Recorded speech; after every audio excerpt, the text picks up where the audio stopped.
오늘은 고난주간이 시작이 되는 종료주일입니다. 오늘부터가 시작이에요.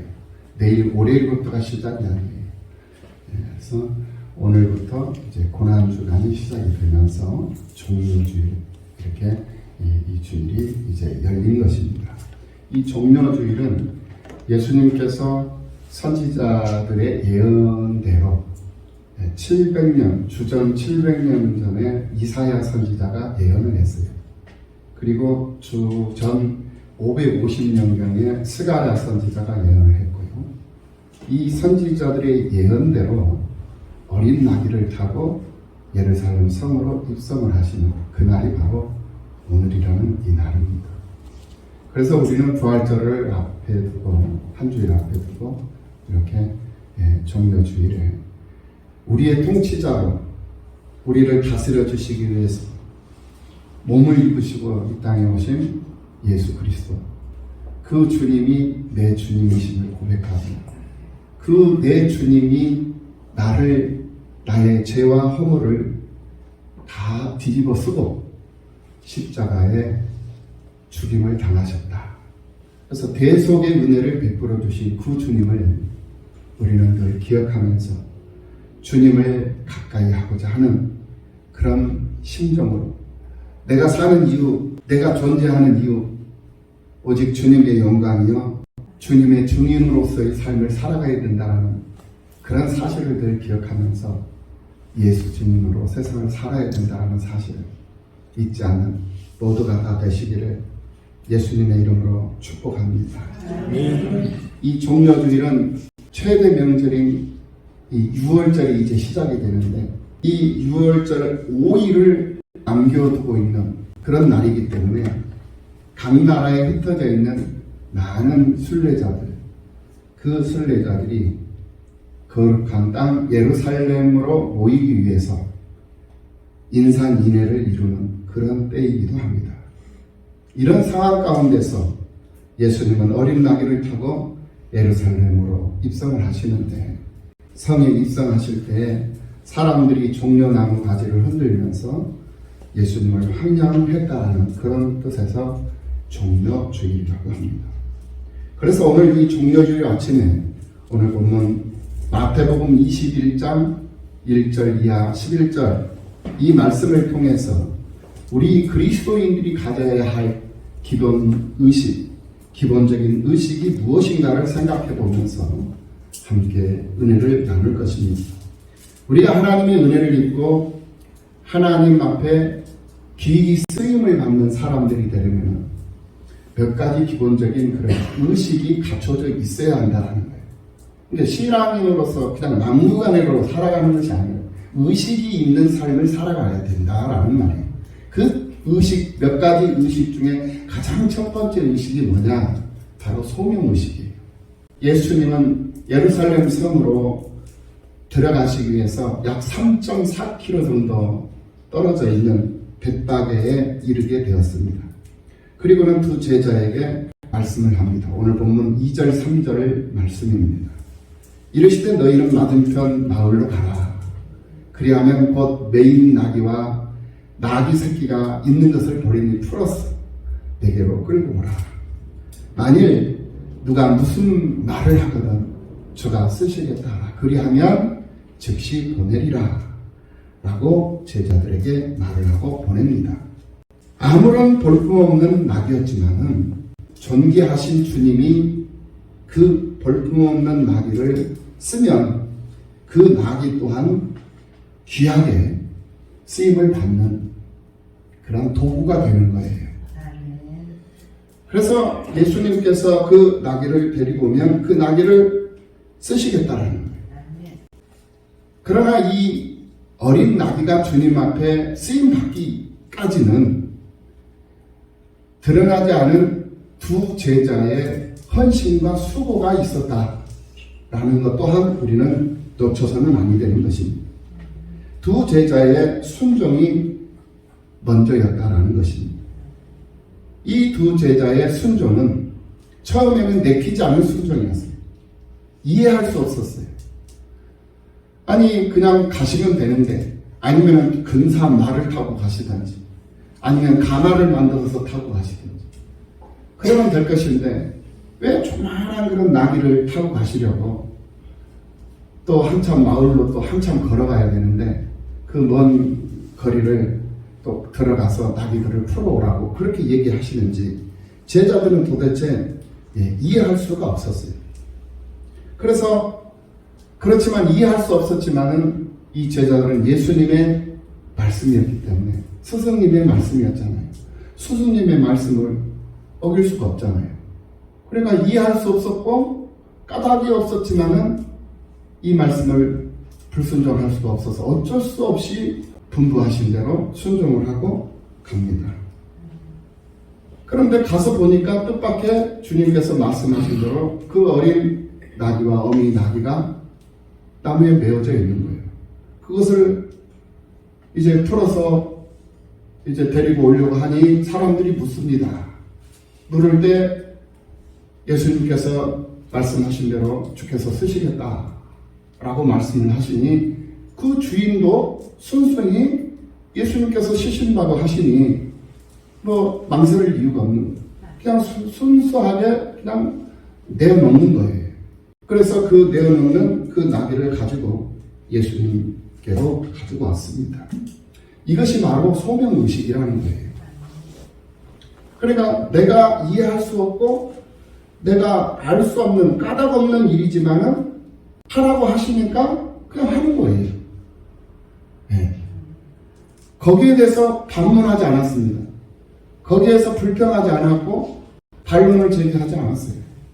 그냥 알았습니다 하고 그냥 간 거예요. 가서 봤더니 진짜로 있는 거예요. 그 있는 그것을 풀어서 가져오려 하니 사람들이 왜 풀어가느냐 물어요. 주께서 쓰시겠다 하더라 라고 하니 그냥 순수하게 내어주는 거예요. 그리고 가지고 왔어요. 그런데 또 이해할 수 없는 상황이 벌어진 거예요. 가져왔으면 어미 나귀를 타고 가야죠. 튼튼한 나귀를 타고 가야죠. 그런데 예수님이 어린 새끼 나귀 위에 타시다는 거예요. 이해할 수 없는 것들이죠. 내가 이해할 수 없는 것이라고 틀렸다 라고 얘기를 하면 그렇게 말한 사람이 틀린 거예요. 내가 이해할 수 없는 일이지만 하나님이 하시고자 하셔서 하라 하시면 받아들일 수 없는 일이지만 내가 순종할 수 없는 일이고 순종하기 힘든 일이지만 하나님이 하라 하시면 하면 되는 거지. 그것이 바로 소명의식이다라는 말씀입니다. 비로소 이 소명의식에 진정한 믿음을 가지고 반응할 수 있는 그 사람이 하나님의 기적을 맛볼 수 있는 사람이 되는 것이고 하나님의 기적 속 주인공이 될 수 있는 그런 사람이 되는 거예요. 믿으시기를 예수님의 이름으로 축원합니다. 요한복음 2장 1절 이하 11절 말씀을 보면 가나 혼인잔치 장면이 나옵니다.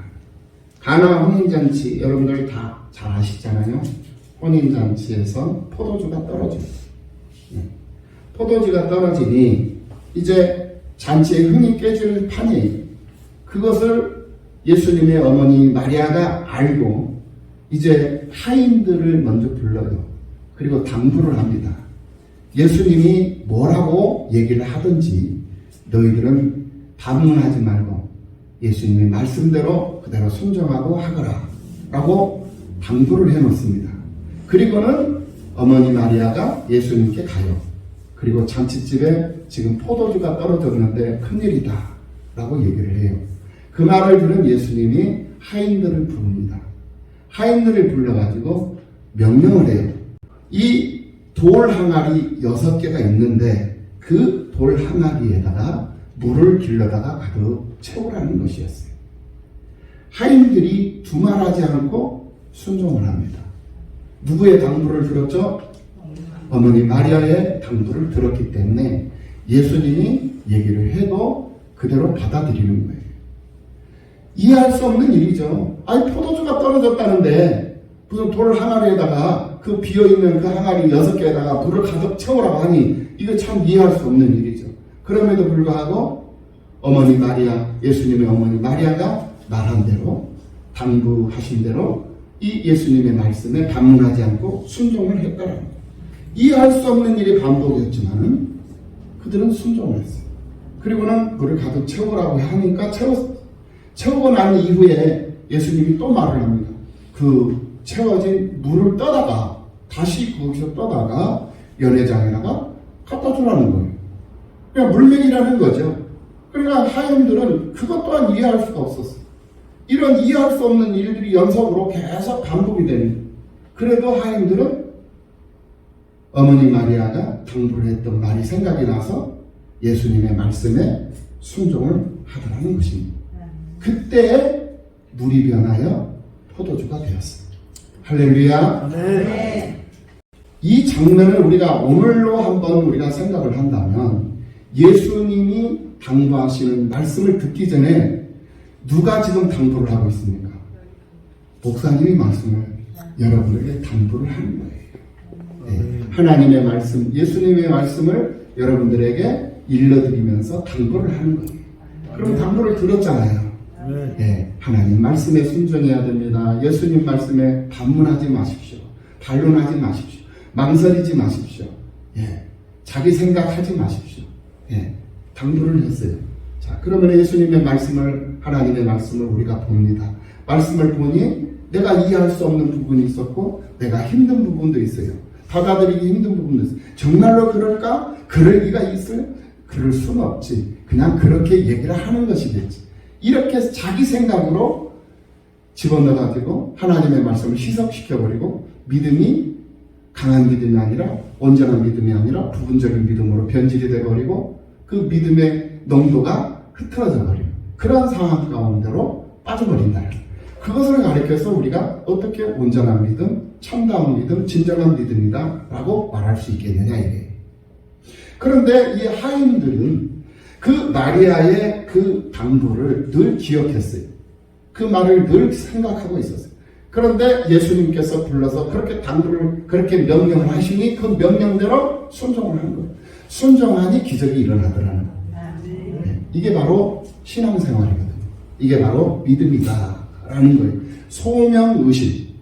이 소명의식이라는 것은 내가 생각하는 것과 하나님이 생각하는 것이 다르다 할지라도 나한테 하나님을 맞추려고 할 것이 아니라 하나님에게 나를 맞추면서 사는 것. 그것이 바로 소명의식이다라는 거예요. 이런 소명의식이 우리가 갖춰야 할, 우리 그리스도인들이 갖춰야 할 첫 번째 의식이다 이 말이에요. 두 번째 의식이 뭐냐? 바로 겸손의 의식이었습니다. 보통 전쟁에서 승리한 이 개선 장군들이 말을 타고 백성들의 환영을 받으면서 성 안으로 입성을 하는데, 그런데 주님께서는 왜 그 많은 병사들을 거느리고 힘있는 말을 타고 성으로 입성하지 않냐고 왜 어린 나귀를 타고 성으로 입성을 했을까? 말이라는 것은 힘을 상징합니다. 그런데요, 나귀는 무엇을 상징하느냐? 바로 평화를 상징해요. 그러니까 말의 상징과 이 나귀의 상징이 달라요. 그래서 예수님은 전쟁을 하기 위해서 이 땅에 온 것이 아니고 군림하기 위해서 이 땅에 오신 것이 아니고 예수님은 평화의 왕으로 우리에게 평화를 주고 우리에게 기쁨을 주고 소망을 주고 생명을 주시기 위해서 이 땅에 오셨다라는 사실을 행위로서 퍼포먼스로 증명해 주는 거예요. 그것이 바로 오늘 본문의 이 장면이다라는 것입니다. 그래서 예수님이 어린 나귀를 타시게 되었던 것이고 또 다른 의미가 있어요. 예수님이 어린 나귀를 타고 예루살렘 성으로 입성하시게 된 또 다른 이유가 뭐냐? 바로 겸손한 예수님의 모습을 보여주신 거예요. 허세와 허영을 버리고 겸손한 모습을 보여주시기 위함이었다라는 거예요. 볼품없고 쓸모없는 어린 나귀가 예수님을 모시고 예루살렘 성으로 입성할 때 그 나귀 또한 사람들의 환호를 받으면서 호산나 호산나 찬송을 받으면서 영접을 받았어요. 예수님도 영접받았고 예수님을 태우고 들어간 나귀도 사람들의 영접을 받은 거예요. 호산나라는 뜻이 무엇일까요? 우리를 구원하소서. 왕이시여 우리를 구원하소서. 호산나 호산나 우리를 구원하소서 구원하소서 구원하소서. 이런 뜻을 가지고 있는 말이 이 호산나라는 말이에요. 그런데 그냥 말로만 하지 않았어요. 예수님의 그 퍼포먼스를 본 군중들은 자기의 겉옷을 벗어서 휘날리기 시작했어요. 흔들어대기 시작했어요. 손으로 흔드는 것 자체가 부족했던 거예요. 그래서 겉옷까지 다 벗어서 난리가 난 거예요. 이거는 누가 하라고 해서 한 게 아니었어요. 그것만이 아니었어요. 종려나무 가지 가로수로 이렇게 다 심겨져 있는 종려나무 가지를 다 꺾어다가 다 흔들어내요. 예. 온통 예루살렘 성이 난리가 난 거예요. 예. 이건 예수님이 제자들이 그렇게 하라고 한 것도 아니었고 예수님이 그렇게 하라고 한 것도 아니었어요. 예. 근중들이 그 예수님의 그 겸손한 모습, 어린 나귀를 타고 오시는 그 모습을 보고 너무나도 혈안이 됐던 거예요. 그래서 그 예수님을 격렬하게 영접을 했던 것을 볼 수가 있어요. 그런데 그 예수님 덕분에 이 나귀도 격렬한 영접을 같이 받게 되더라는 거예요. 볼품없는 낙이었지만 예수님과 함께하니 그 또한 사람들의 영접을 받게 되더라. 그래서 사람들에게 박수를 받고 대접을 받고 존경을 받는 그 이유가 뭐냐? 그가 예수님과 함께하기 때문에 가능했다라는 거예요. 아멘. 그 사람이 예수님과 함께하지 않았다면 쳐다도 안 봤을 거예요. 그 어린 나귀는 볼품없는 나귀예요. 오늘 우리들도 그렇다라는 거예요. 오늘 우리들도 주님과 함께하기 때문에 주님 때문에 나 아무것도 아닌 나 별 볼 일 없는 나이지만 주님 때문에 내가 존경을 받고 주님 때문에 내가 사랑을 받고 주님 때문에 내가 인정을 받는 그런 삶을 살아가게 되더라는 거예요. 기쁜 일이잖아요. 아멘. 그래서 우리가 하나님 앞에 감사하게 되는 거예요. 이것이 바로 두 번째 우리가 갖춰야 할 기본 의식, 바로 겸손 의식이었어요. 세 번째 우리가 갖춰야 할 의식이 있어요. 그 세 번째 갖추고 살아야 할 의식이 뭐냐? 바로 청지기 의식입니다. 오늘 본문 말씀에 보면 나귀 주인이 주가 쓰시겠다라는 그 단 한마디 말에 아무 말 하지 않고 자기의 소유인 이 나귀를 제자들에게 가지고 가도록 내어줬어요. 그때 당시에 이 나귀는 큰 재산이었어요. 이동수단이잖아요. 예, 짐을 이동해주는. 근데 지금으로 말하면은 승용차, 아주 좋은 차 정도의 고급차 이동수단이니까 그 정도의 수준이었어요. 근데 그것을 그냥 가지고 가는데 아무런 반응 없이 그저 그냥 주님께서 쓰시겠다 하니까 그냥 내어주는 거예요. 그런데 어떻게 이 나귀 주인이 자기의 그 비싼 나귀를 거저 드릴 수 있었는가? 그 이유가 무엇이었는가?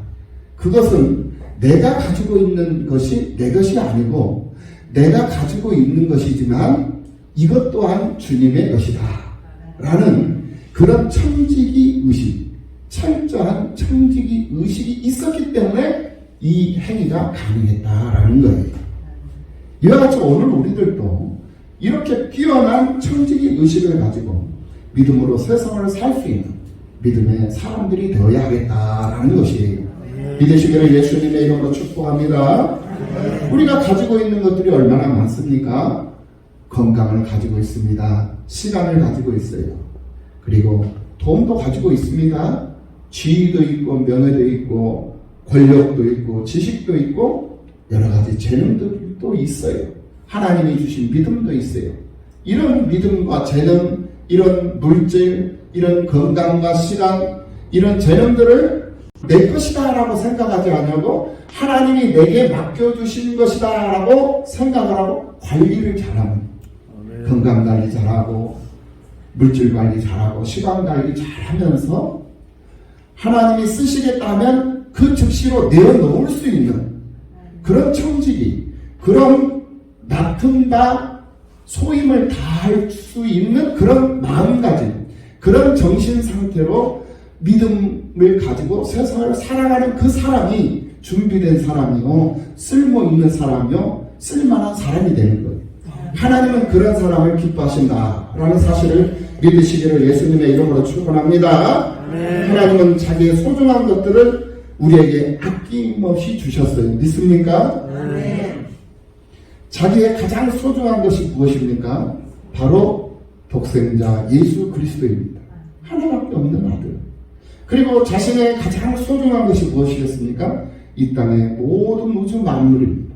이 모든 것들을 보이는 것, 보이지 않는 이 모든 것들을 오늘 우리들에게 누리도록, 오늘 우리들에게 다스릴 수 있는 권세를 주셔서 우리들에게 누릴 수 있는 기쁨도 주셔서 다 주셨어요.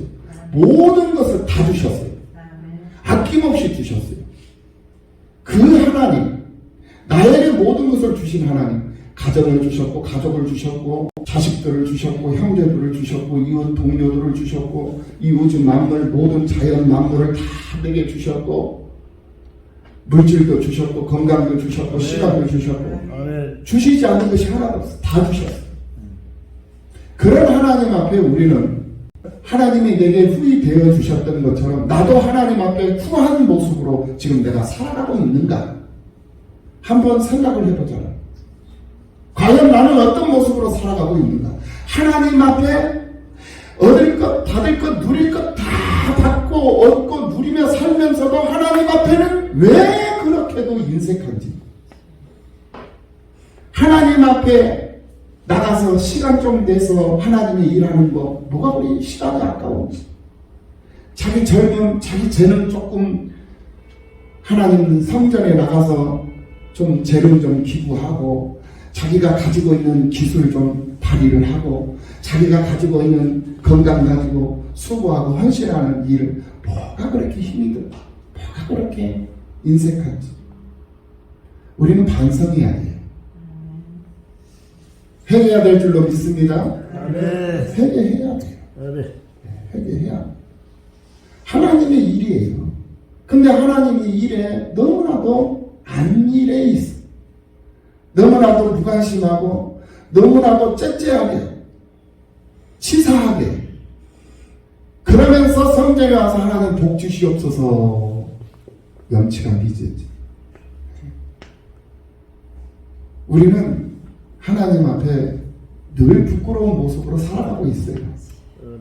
하나님이 내게 베풀어 주신 것 인색함이 없이 그렇게 베풀어 주셨는데 나는 그렇게 살지 못해. 그래서 하나님 앞에 엎드려지라는 거예요. 그래서 하나님 앞에 기도하라는 눈물의 기도를 하라. 하나님 앞에 눈물의 기도, 하나님 앞에 반성하고 회개하고 돌이키고 또 돌이키고 또 돌이키고 그러면서 내 삶의 분량이 예수 그리스도의 분량에 이르기까지 나를 쳐서 복종시키면서 그러면서 세상을 살아가야 된다. 언제까지? 주님 다시 오실 때까지. 우리에게 있는 소중한 것들을 하나님 앞에 아낌없이 드리는 것, 그것을 우리는 헌신이라고 해요. 헌신. 결국에 보면은 이 헌신의 정도와 이 차이가 나중에는 믿음의 정도와 차이로 분명하게 드러나게 되더라. 사실 우리가 가진 모든 것은 하나님께서 주시는 거예요. 동의하시죠? 그것을 하나님이 주셨으니 하나님 앞에 내어 놓는다는 것. 내 물질, 내 시간, 내 재능, 그것을 내 것으로 알고 내 마음대로 쓰고 내 방식대로 사용하는 것이 아니라 하나님께 드려서 하나님 원하시는 대로 기뻐하시는 대로 쓸 수 있게끔 내어놓고 그렇게 쓰임을 받는 것을 더 기쁨으로 생각하고 더 즐겁게 생각하면 하나님이 더 많은 것으로 채워주신다. 그런데 하나님 앞에 인색하잖아요. 하나님 앞에 내놓아야 되는데 내놓지 않잖아요. 그럼 하나님 반드시 가져가요.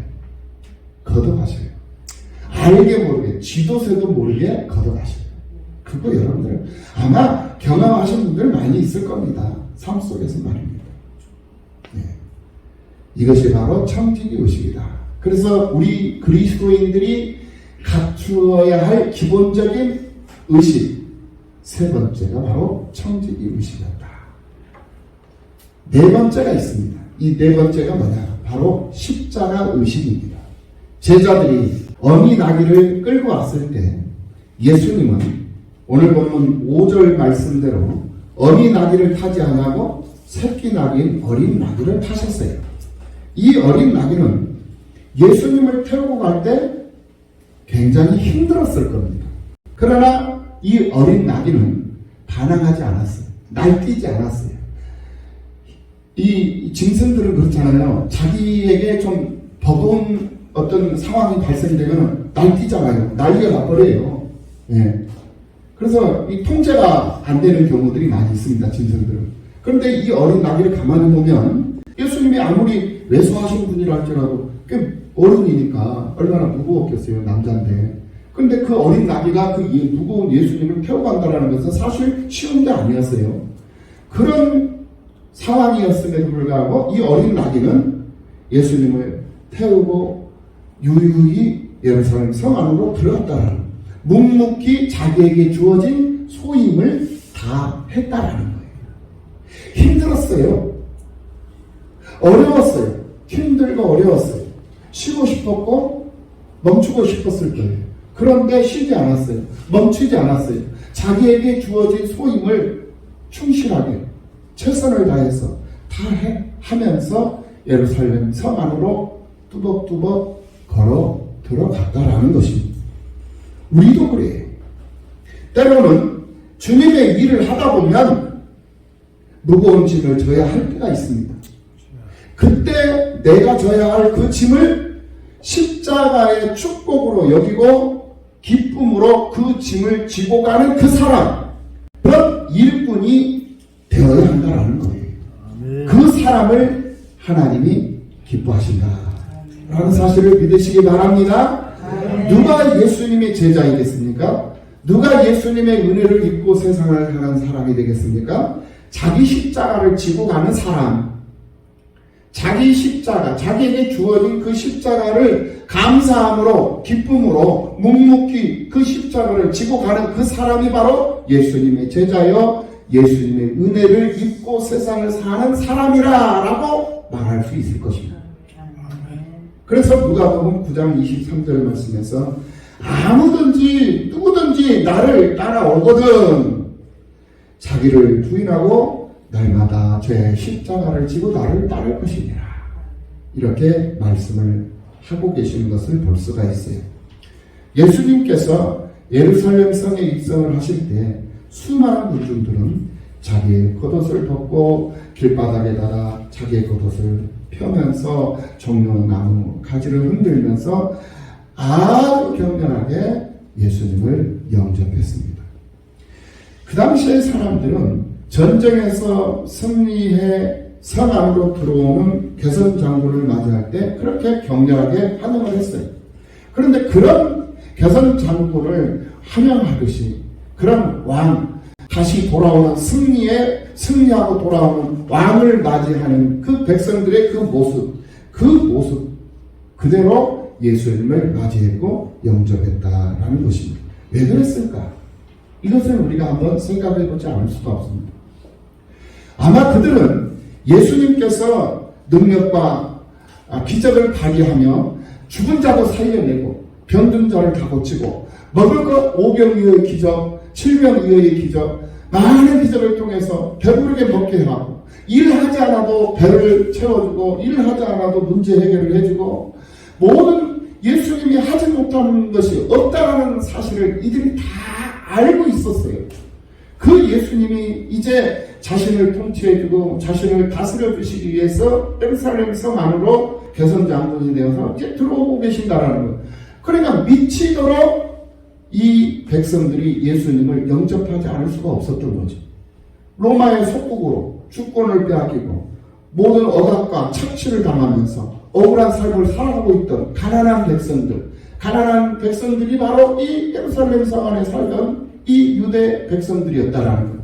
그러니 그들을 해방시켜 주시기 위해서, 그들의 문제를 해결해 주시기 위해서 이 땅에 자기들에게 독립을 이룰 수 있도록 해 주시기 위해서 이렇게 입성을 하신다는 그런 기대 심리가 아주 강했던 것이었습니다. 그래서 그 예수님을 격렬하게 환영을 하며 영접을 했던 거예요. 그런데 그렇게 기대를 했던 그 예수님이 가만히 보니까 힘없이 아무런 저항도 하지 않아 사람들에게 체포를 당하고 그런 모습들이 보여지기 시작한 거예요. 그러면서 이제 격렬하게 환영했던 그 성한 사람들의 태도가 돌변하기 시작한 거예요. 환영했던 태도가 이제는 저항을 하면서 저주를 하면서 증오로 변해버리는, 증오로 바뀌어버리는 그런 상황에 맞닥뜨리는 것을 볼 수가 있습니다. 호산나 호산나 노래했던 그들의 찬송, 그들의 환호가 차마 5일도 되지 않아가지고 십자가에 못 박아라 라는 그런 증오의 저주로 변해버리는 이 순간을 우리는 지금 이 본문들을 통해서 목격해 볼 수가 있다는 거예요. 오늘 우리들의 모습은 아닌가 한번 생각해 보지 않을 수가 없습니다. 빌라도가 예수님의 죄 없음을 이야기하고 그 죄 없는 예수를 놓아주려고 했어요. 죄가 없다라는 것을 한 번 얘기한 게 아니에요. 빌라도가 재판을 할 때마다 그에게는 죄가 없다라고 얘기를 해요. 빌라도가 얘기를 합니다. 한 번 얘기한 것도 아니고 두 번씩이나 그걸 얘기를 해요. 그럼에도 불구하고 이 군중들은 예수를 죽이라고 해요.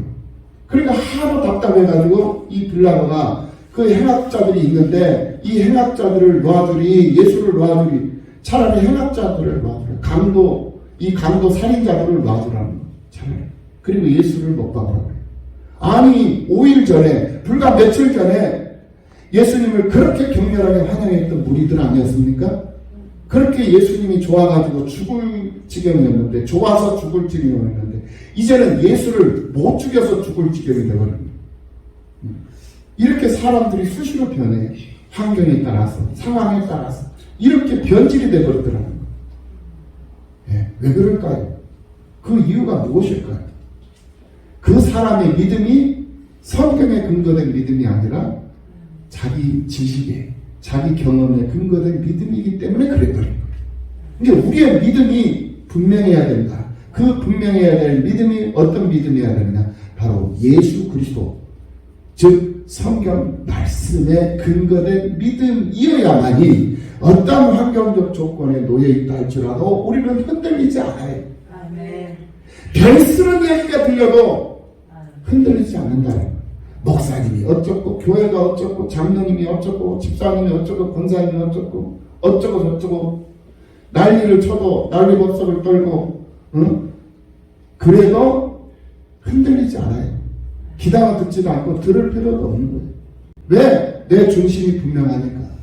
왜? 하나님의 말씀이 분명하고 우리 교회가 분명하고 목사님이 분명하기 때문에 나는 그것을 받아들이지도 않고 그것을 그 말에 휩쓸리는 일도 없다. 이런 심지가 굳은 그런 신앙인으로서의 삶을 살아가게 됩니다. 그 사람이 교회를 지키는 것이고, 그 사람이 목사님을 지키는 것이고, 그 사람이 장로님을 지키고, 권사님을 지키고, 집사님을 지키는 거예요. 흔들리지 맙시다. 아멘. 십자가 의식을 분명히 갖고 살아요.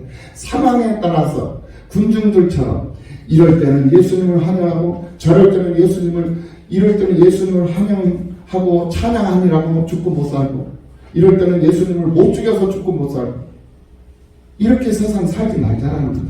아멘.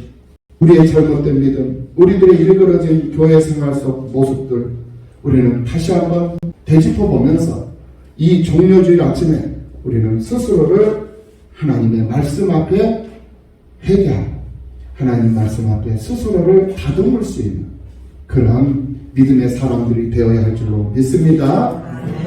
군중들은 십자가를 지는 일이 없어요. 절대 군중들은 십자가를 지지 않습니다.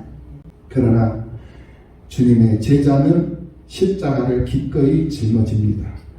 십자가가 없으면 영광도 없다라는 것을 알기 때문에 그러는 것입니다. 십자가 고난이 없이는 부활이 없습니다. 십자가를 기꺼이 질 수 있는 그런 믿음들이 생겨나는 오늘 종료주일, 이 주일 아침이 되시는 여러분들의 믿음이 되시기를 예수님의 이름으로 축복합니다. 기도하시겠습니다.